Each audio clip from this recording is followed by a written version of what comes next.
बेंगलुरु में मरकजी वजीर तालीम प्रहलाद जोशी और बीजेपी एमपी अनुराग ठाकुर के मुबैना ख्वातीन मुखालिफ बयानात के खिलाफ एहतजाज किया गया। मुजाहिरीन ने बीजेपी एमएलसी सीटी रवि, यशपाल सुवर्णा और भारत शेट्टी की फौरी गिरफ्तारी का मुतालिबा भी किया। मुजाहिरीन का कहना था कि प्रहलाद जोशी ने बिल्किस बानो मामले के मुल्जिमान का दिफा किया और अनुराग ठाकुर ने प्रियंका गांधी के बारे में मुतनाज़ा बयान दिया था।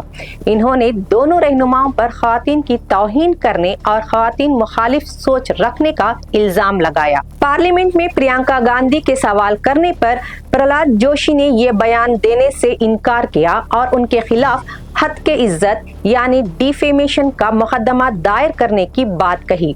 एहतजाज करने वालों ने मुतालिबा किया कि प्रहलाद जोशी मुल्क के अवाम से माफी मांगे और मरकजी वजीर तालीम के ओहदे से इस्तीफा दें। ये भी इल्जाम लगाया कि वजीर आजम नरेंद्र मोदी ऐसे रहनुमाओं की हिमायत कर रहे हैं जिससे खातिन मुखालिफ सोच को बढ़ावा मिल रहा है। इन्होंने कहा कि कर्नाटका में बीजेपी के कुछ रहनुमा ऐसे बयान दे रहे हैं जिनसे अमन व अमान खराब होने और फरका वाराना कशीदगी पैदा होने का खतरा है। मुजाहिरीन ने बीजेपी एमएलसी सीटी रवि और यशपाल सुवर्णा भारत शेट्टी के खिलाफ फौरी कानूनी कार्रवाई और गिरफ्तारी का मुतालिबा किया। इस एहतजाज में केपीसीसी जनरल सेक्रेटरी एस मनोहर, कांग्रेस रहनुमा ए आनंद, जी प्रकाश, आदित्य, उमेश, चंद्रशेखर, शांभवी, सुजाता और दीगर कांग्रेस रहनुमाओं और कारकुनों ने शिरकत की।